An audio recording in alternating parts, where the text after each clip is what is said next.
sitting in the back of the car with old porcelain bathroom sink taps, a pallet, all sorts of junk, because this beautiful new jetty needs floral art.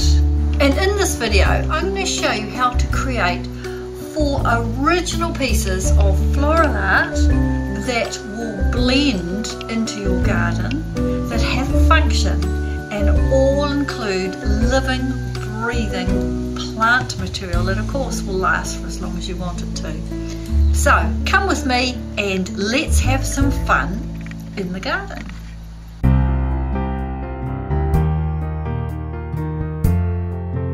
A frame which I got from outside of a timber yard. It was obviously surplus to requirements, but it certainly seemed to fit what we needed. So here you see me drilling a couple of holes into the bottom of it, and they were the actual holes in the bottom of a couple of pots.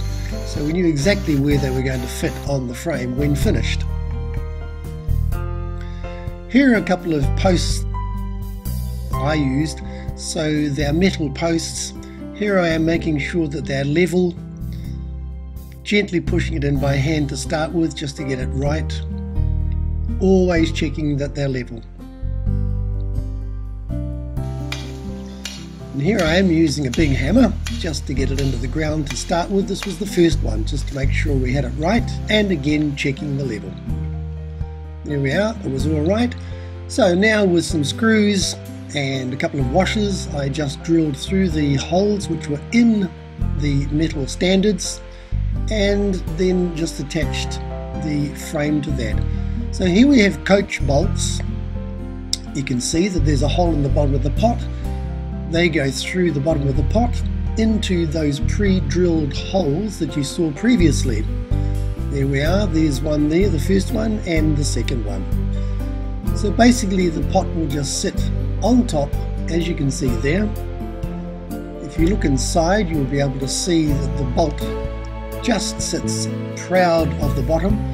There you can see quite clearly the large washer. This will also allow for drainage in the bottom of the pot, so it's very, very handy. And I'm just finger tightening just to make sure it's going into the pre-drilled hole. Well, you see the second one going on now, exactly the same as the first. Matching pair, beautiful.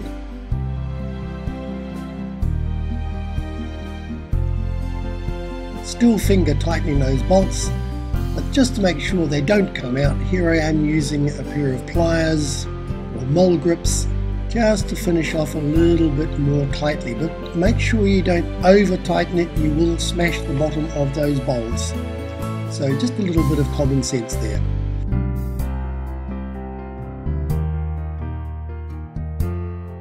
It's finished.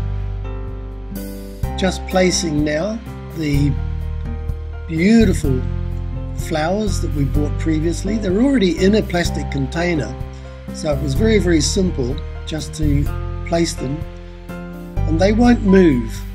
That was the whole idea of it. But they certainly make an impact and a statement immediately that they go in. And I have to say that I was well pleased with the final effort. And there we are, all finished.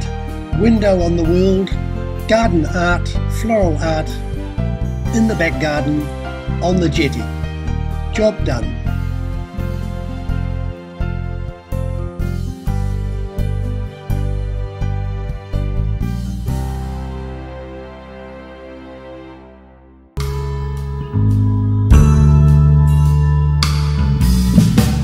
This next design starts with these fabulous troughs they used to keep people, children, from falling off these steps, and we've had them for a long time, and normally we just put pansies or petunias in them, but what a fantastic opportunity to turn these troughs into a piece of floral art. And we're going to make a pave, all with living herbs.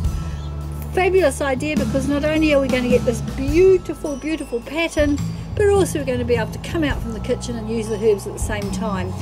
And of course, nobody's going to fall over the edge because it's quite steep. So the first thing I'm doing is filling the troughs with some really good outdoor container mix. These would be my candles if I was inside, but they are really functional also because they are lighting the way at night up this footpath. This is going to be my first major line, and I've got the most of these. They don't need lots of root room, so I'm going to put these in a snake twist all the way down in a line.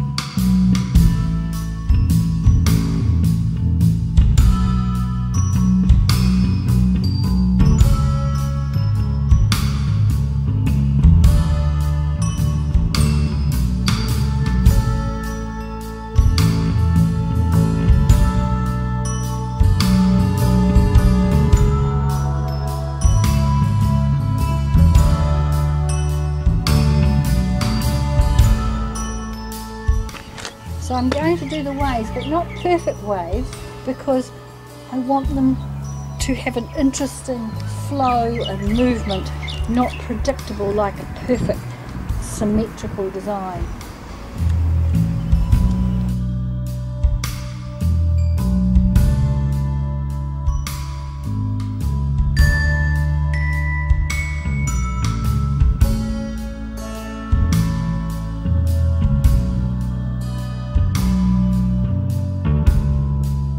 My line wandering all the way through here, and now I can start adding the herbs. Have a look what I've got. These aren't picked because of their culinary purpose, they're picked because of the variegation in their leaves. So this one is marjoram, country cream.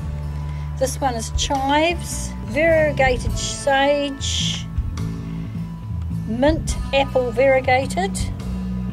These are some primulas because they're really, really good for the bees, and I'll add some white flowers and the thyme.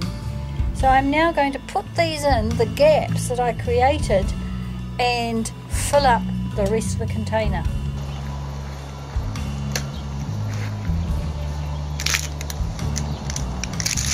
And the contrast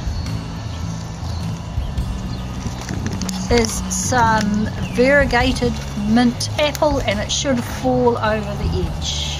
Pizza thyme is a contrast, and this will grow out around there, and I will trim it so it keeps within that shape.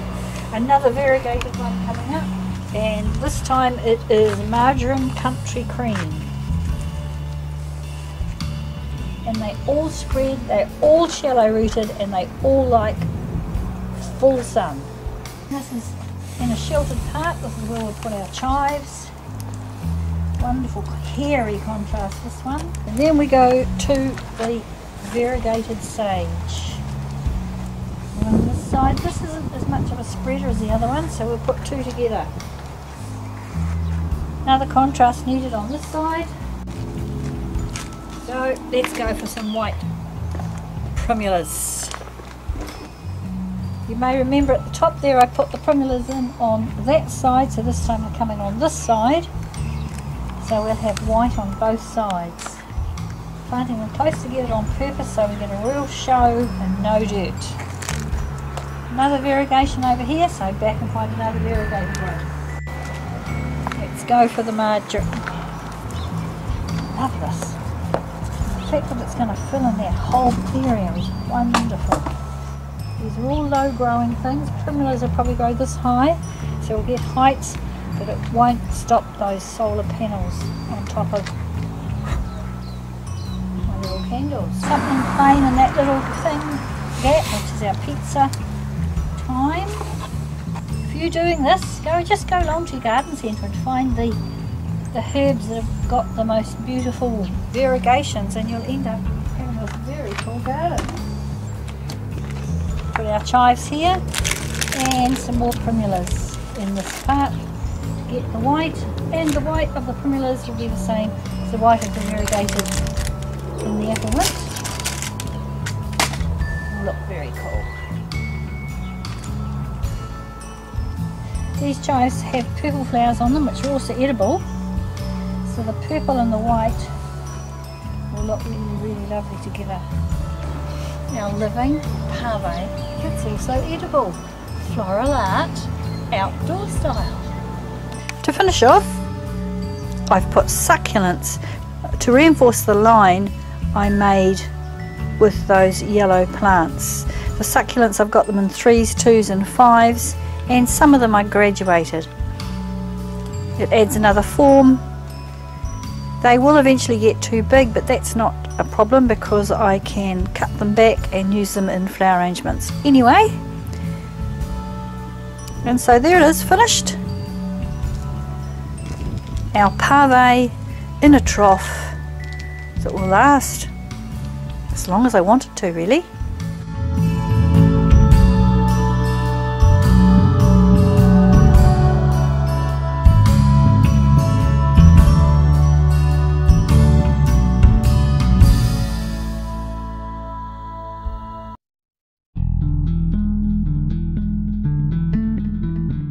Many of the things that require a piece of garden art in the Floral Design Magazine garden are things we don't want to be seen. For example, this is the drainage hole for this great enormous retaining wall, and of course we don't want anybody falling in it, so that's why the tub goes on top. A cool thing about it is it raises it up above the level of the second one, so they're not quite matching. But this is a huge wall. This is the wall up top there that has got the pave on it.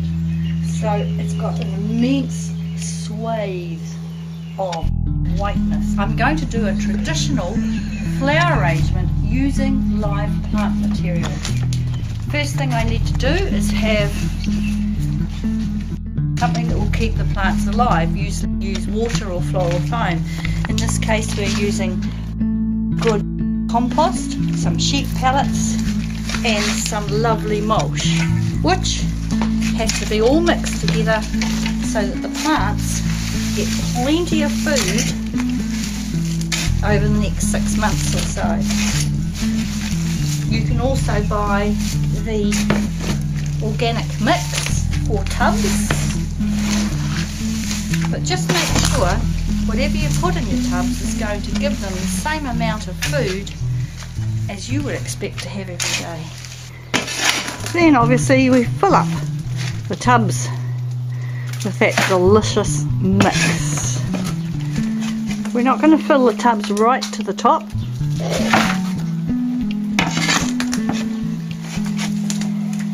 because we need to make room for need to put the plants in. This is flower arranging on a grand scale. Requires old clothes and a fair bit of muscle. The first thing I'm going to do with this traditional arrangement is add height. I have these bamboo sticks. They'll last in a tub for a couple of years at least, and not going quite to the back, just as if this was floral foam. In goes the first one to give the design height. I'm going to mirror these designs for a little while. I've got to make sure that these are standing horizontally, so I'll stand back a minute and check. The reason I'm putting more than one in is this being outside, the scale is much bigger than if you were in a foyer somewhere, so you have to make everything bigger. This style is going to be a grouping style.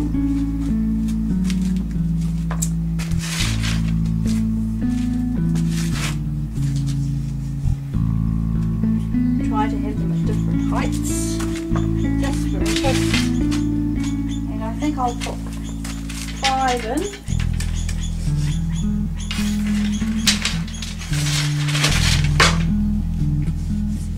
Place them exactly the same. It just makes it more modern and interesting and less formal. These also will act as stakes. I'm planning to put Asiatic lilies in here. They don't arrive, unfortunately, from the growers for another month, so in the meantime these will give the arrangement height until they arrive. When they grow, they'll be about 1 metre tall, and they will add all the blooms out through there. I'll put it on Instagram for you when that part of it's done. There's my plan that I originally sketched, so you can see how I'm going to put it together with the plant material I had. I've had broadleaf on one side, which was Aspidistra. Instead, I'm going to use some Narcissus, some paper whites. These are going to give me a contrast of form and height, and of course they're the same colour as the sticks, and they're going to go down one side. These will be flowering in a week or two, so it will give us colour in the meantime. Pop them in the water to give them a lovely big soak into a hole on this side.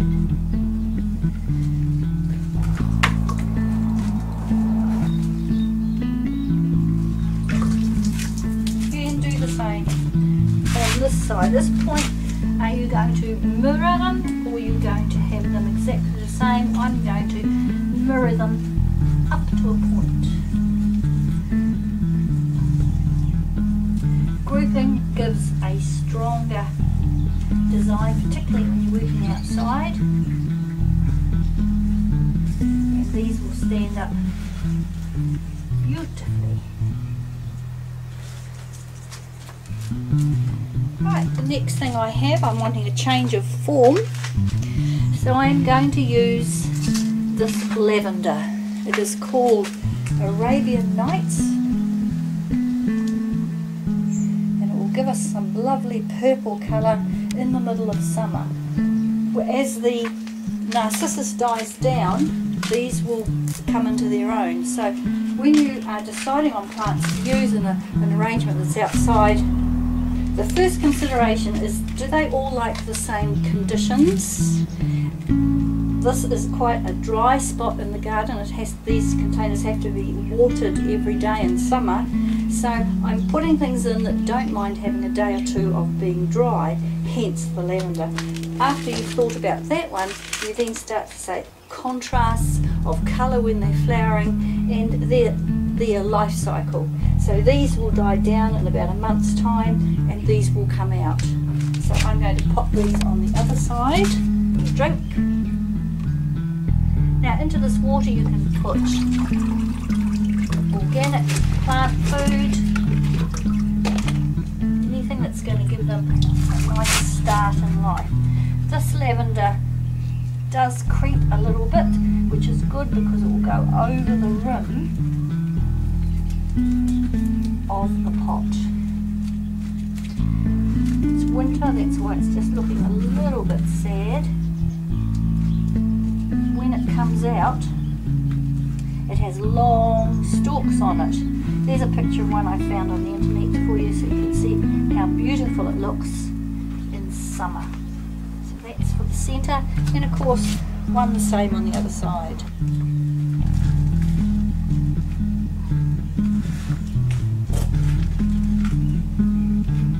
Of course this is a beautiful smell too. Right outside the front door of the Florisol Magazine B&B, as people come, they're going to get this lovely smell at the same time. A change of form again, this time these beautiful succulents. Same colour as the sticks, they last all year round, and once again they don't mind it being dry. This is a clump I just pulled out from another part of the garden, so I have to do a little bit of preparation for it because I don't want it that big. The fantastic thing about growing succulents is you can put them in like this, cut them off to use them in an arrangement that goes off somewhere, and if you get the arrangement back, if it's a corporate design and you pick it up 2 weeks later, you just then replant it. There's my succulents. See what I mean about a change of form. So pop those in the side.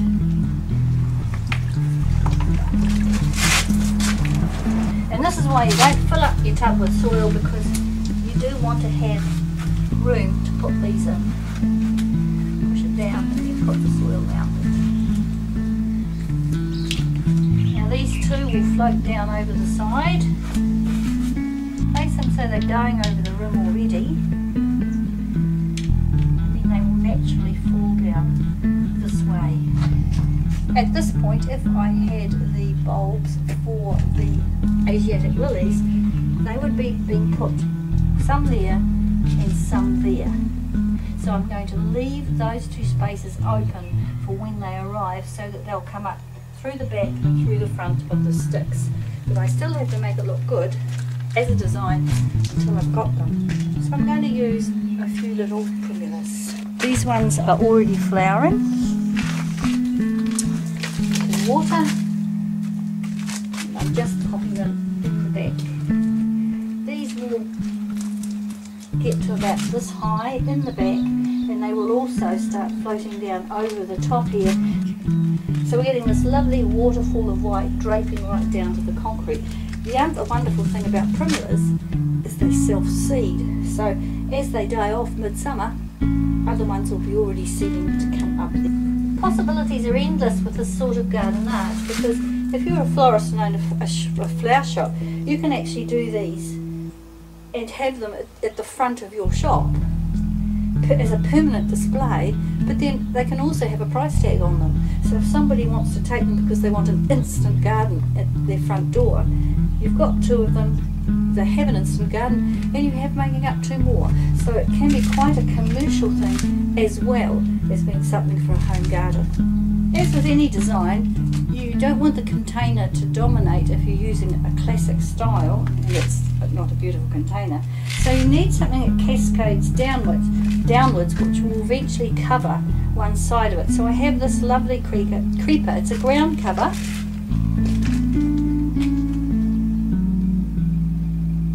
Rooted, so I'm going to pop it in here. So it will go down into there. I'll find 2 or 3 pieces to do it. I have soaked these roots because that's quite a lot of foliage for it to support while it's getting started. That will also give us a little bit of white that goes with the tub and a little bit of pink, which will go with the lavender when it flowers, that lovely purple colour. But at this point it pays to stand back and have a look, and you can see I've got wonderful height and beautiful around the bottom, but until those Asiatic lilies arrive there's a gap here. So I have this beautiful grass that was given to me, and I'm going to use that to shelter the other ones down the bottom here, but also add height. So when the Asiatics come up, it will connect to the two of them. I'm putting it at the back and flicking it outwards so it covers more area than it actually is. This is called adding space. So it's immediately brought the whole arrangement out, and that will keep the arrangement working until all these other things combine and grow and do the things. But that in the meantime is a great way of getting it started. And I'm going to put the other one, these 2 here, does it matter? In this wee gap here,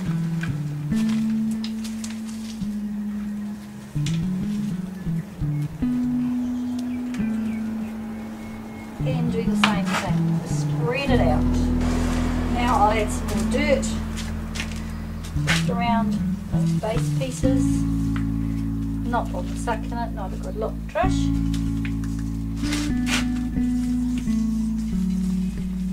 So I know they're all getting the nutrients they need from that beautiful soil and this sheep hill. All that's left to do now is give them a final water.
This project started with an unsightly tap that was in direct line of sight with the brand new patio.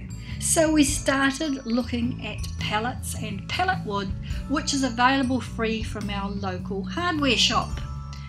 Eventually we found just the right pallet, and we thought, how could we turn this into a piece of garden art that's still got the hose connection to it, but the hose is hidden? The answer is hide the tap, take off the hose, but hide the tap with other taps. And so this project was born with taps that we got from a recycle centre, but we had to buy the whole old-fashioned porcelain basin as well. To do this project, you don't need modern mixer taps. You're looking for the old-fashioned taps, known often as English taps, where one had the hot and one had the cold coming out of it. Unfortunately, we could not recycle the porcelain, extremely heavy, so that had to go to the tip. But our first real problem was how to get the taps off that basin. With a well-known lubricant called WD-40, we sprayed this onto the back of the tap and then used the spanner to take that bolt off. The next thing was getting the top off. They popped off quite easily, and then we discovered we didn't need to do that anyway. All we had to do was unscrew that top piece there and the whole fitting came off. Who knew it was going to be that easy? With that fitting off, we could now turn the basin upside down and undo the nut that was holding that piece onto the base. Spanner did the job well because that WD-40 had loosened all those years of being stuck in one place. By the time Mike had done 6 of them, he was quite an expert. So if you're doing this, the first one will be hardest, but after that, whoa, you'll be going for it pretty quickly.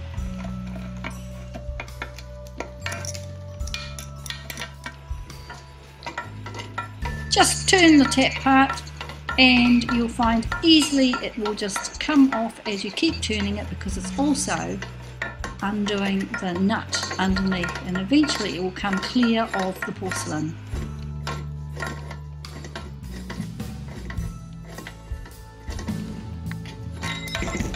That's the piece you're looking for, the vital part, and there's the nut and the washer that we were removing. At the moment, just put it back on like that, so you're keeping it all together, because if you've got 6 of them, you don't want to mix them up. The pallet now needs some work on it, and this is where Mike's mastery comes into play. I'm going to take this piece, cut through here and here. That piece will then come up underneath here, so that this will then have a base to it, and that's where the plants will go and come out of the taps this side. And what's the other half of this will be going down to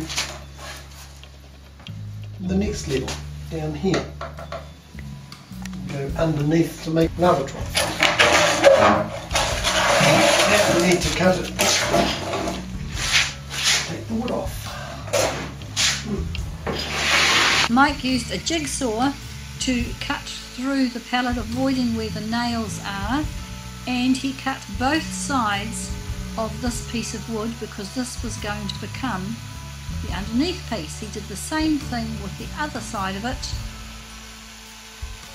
so he ended up with 2 pieces of wood. Banging them in, they were very, very tight.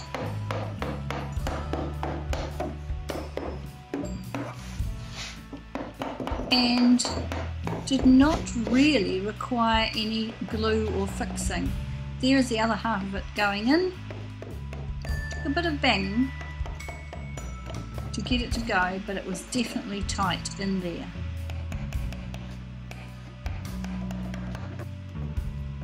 This third piece that he's now putting on came from another piece he had cut off from the back so it couldn't be seen.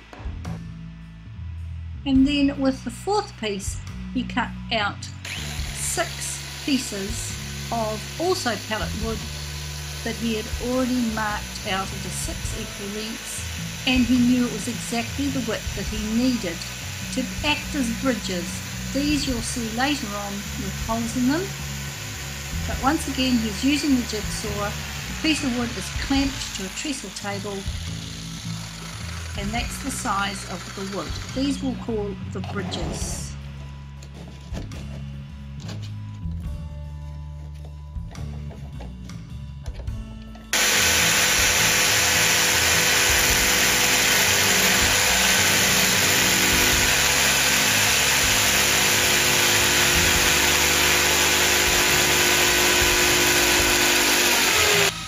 Mike selected a drill bit that was exactly the diameter of the bottom part of the tap, and he drilled a hole through each of the bridges.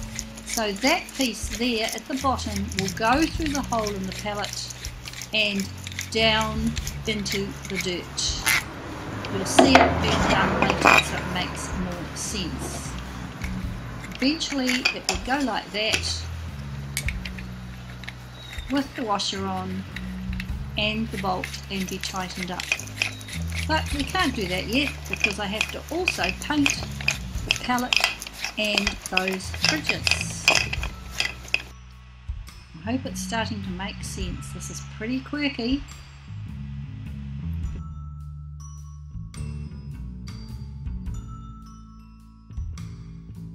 But let's first of all secure the floor of those troughs, and that was done with 1 screw in each side. Here's the finished article. As you can see, we've taken out the back part here. Each one of those we put down to make a trough here, and what we did was we just put 1 screw just to hold it. When you noticed I put them in, I had to use a hammer, so they were in tight anyway. The screw just makes sure they're not going to move. So I've got 1 there, 1 there, 1 over there, and 1 over here. You can clearly see how we put the troughs. There's 1 here, and we've got 1 there. So we've got 1 here, 1 up under here, 1 up under here, and 1 down under here. So we've got them going like that.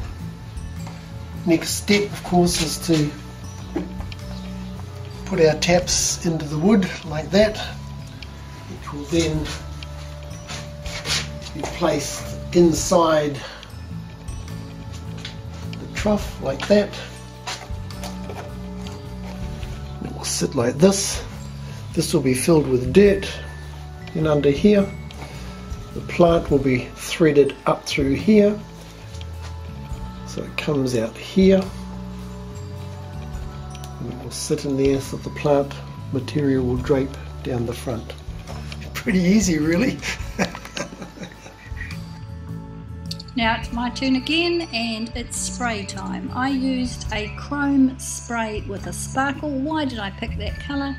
Because you can see it from the new deck, and the colours of the deck are raw wood, which will actually age into a silver colour, but the light fittings of the solar light fittings have chrome on them, and the table will eventually go up there will also be chrome, and so this will blend in more with the finished product on the patio. Mike is now using very special bolts to put a piece of wood up on the concrete wall where the pallet's going to be sitting. He is using a concrete drill bit to push into the concrete, and then he puts these bolts, these raw plugs, that's what they're called, he then tightened with a spanner, and that makes it very secure. The pallet is now ready to go up, and you can also see the bridges I've also painted that silver colour. The reason you can't see paint on the palette that side is because it's the wrong side. He is screwing a piece of wood to the base, and now there are the assembled taps on their bridges. Can you see how the shafts on those taps are very long? This is going to make it quite difficult for the plant to be threaded up through. So I used an angle grinder to cut the shaft much smaller. Screwed the bridge and the tap onto the trestle table with a clamp. The taps are brass, these old-fashioned taps are anyway, and it took no time at all with the angle grinder to just cut that long shaft off and make it as short as possible. This is going to make it much easier to thread the plant through, but also it's going to get the plant into the soil much quicker without having to grow through that long tube. I did this with all 6 of them. We've taken off the top of the tap just to leave this part here. The reason we've done that is so the plant material can travel up here and out here, because that's the fun of this outdoor project, is the plant is going to grow out of here. You see how much shorter those are? Now I have cut them with the angle grinder. So with this piece I have selected my first trailing plant. You will have different ones that grow in your climate, and I'm looking for a piece that's got a root on it. There it is there. Got to cut it so that the root is down here, and this piece will go through, like the root is down there and it will go through, so that's going to be long enough. So I'll cut it about here, clear off the leaves, start by putting it up through the spout. This is why you need fairly stout ones. There it is now through there, and either a little wire hook, pull it up so the root's gone up through,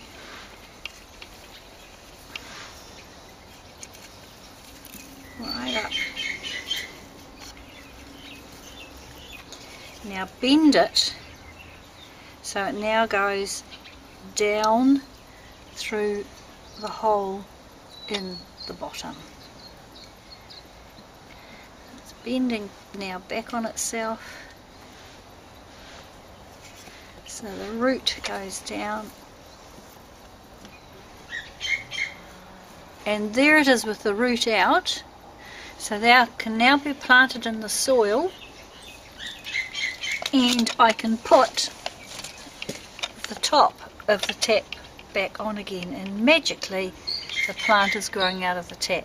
So I'm going to do that with all these plants I've selected, and at that point we can then put this bridge part into the pallet. You don't want that part of the tap pushing down on the root in there.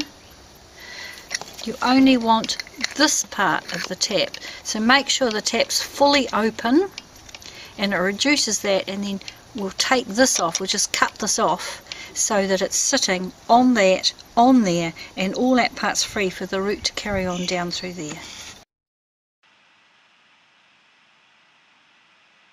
With it all screwed down, it's ready to hand back to Mike, and he will bang those bridges into place. They're purposely not screwed or nailed in so that I can take them off if any of these cuttings don't take or I want to change them. Here it is, screwed. The whole pallet has been screwed onto that piece of wood that you saw him screwing on at the beginning, and so lots and lots of screws that go in to hold it because it's quite a bit of weight. And there's the tap now in place on that bridge. I've positioned 5 of them, 6 of them, plus the original tap that we're trying to hide is at the base, and of course that still connects to the hose. I am using tub mix here and some beautiful cyclamens in flower.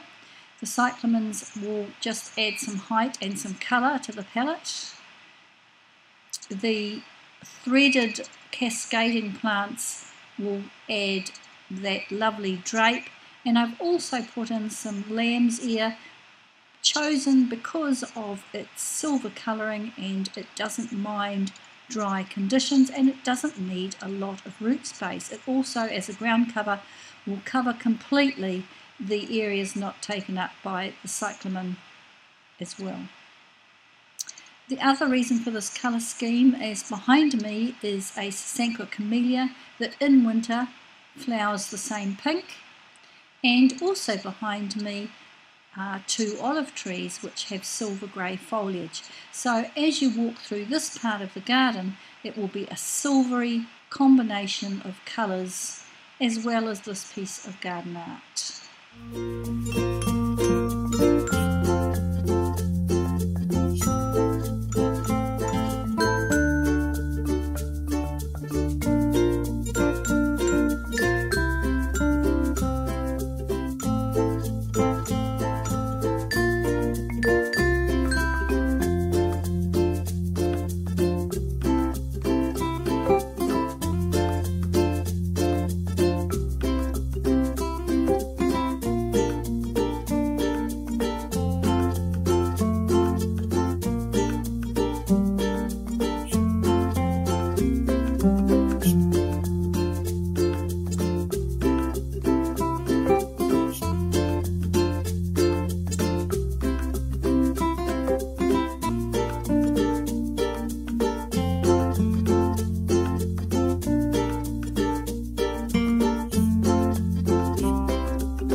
So those are the 4 basic designs, but I've done some other things in the garden that are also very much influenced by floral art, and here's one of them. In your garden, if you use floral art, floral design principles, you can create little cameos that are like arrangements. This one started with the vase, just like we normally do in normal flower arranging, and that was found on the side of the road as a free giveaway. Mike just put it in the garden and said, I like it there. It was a brazier. We weren't ever going to use it as a brazier. And when he put it there, we looked at it. There's the height. The azalea in its full autumn colours. It will is the stick that adds the height to this arrangement. This is the focal point. I put a bucket inside the brazier and I've planted these irises, bulbs, and ornithogalums. So they, as they come up, they're going to add the height. They're going to add the focal point of full colour. Down the sides we have daisy bushes growing from cuttings, and at the very bottom some strawberry plants which give us the very, very bold leaf. So that was all designed based on floral art principles. Height, contrast, focal point. Your extra little bonus is this wonderful easel that Mike made out of pallets. This is perfect for a winter garden. It's underneath our elm, which loses all its leaves, and we end up with this great big space that you can see from everywhere that is empty. So having this beautiful easel here really gives it a garden art focal point. So Mike, how did you make it? Well, I took a pallet apart. I got the 3 longest pieces that I could find, angled them at the top, as you can see,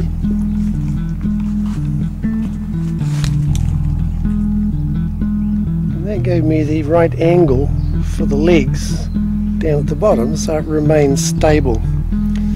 The back piece, of course, was just attached with a hinge, which I recycled from the workshop. So basically it's the same concept as when we made the window to go into the hedge. So we've got the framework, then the holes were drilled through the bottom of the pots, and then I just bolted the pots gently onto the wood so as not to split the bottom of the pots. And then we went down to the local nursery and we bought some beautiful potted colour, which will of course get us through the winter time. And they are primulas and pansies, and we picked the colour because the colour goes with the background. At the moment we have got an Cornus alba in full autumn colours, hence the reds, and we have the rose hips which are in their oranges at the moment, and so that blends in where it's standing with all of these stark winter edges. Certainly does. And in summer we have a different place for it, because obviously in summer the elm is going to have all its leaves on again, and we won't have the space, it won't be seen. The roses will be out, the lavender hedge will be full, the black currants will be about 1 metre high. So in summer it will be moved to a different part of the garden, and we'll probably, what do you think, Mike, put strawberries in it? I think that'd be a great idea. And what other tools did you need, Mike? Well, basically I just used a drill and a cross-cut saw just to cut the wood to length. A few screws? A few screws, of course, self-tapping screws, and some bolts, 8 bolts. And they're called coach bolts. They're called coach bolts. And you remember that I showed you how to put those in when we did the window frame. Very simple, but very, very effective.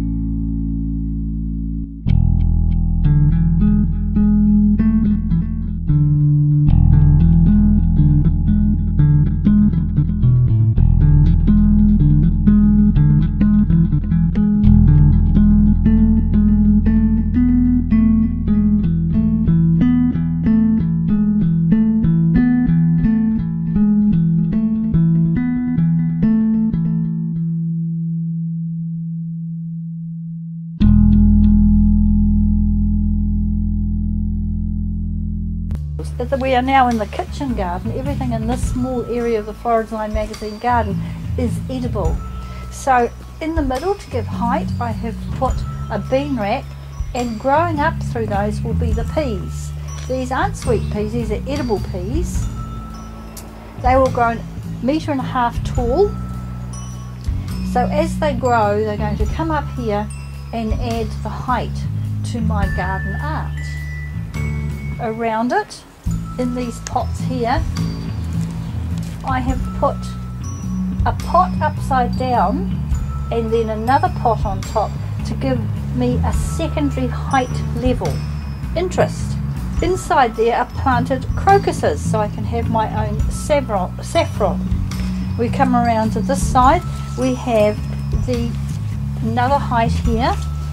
On this is being planted silver beet, which you might know as chard, and garlic.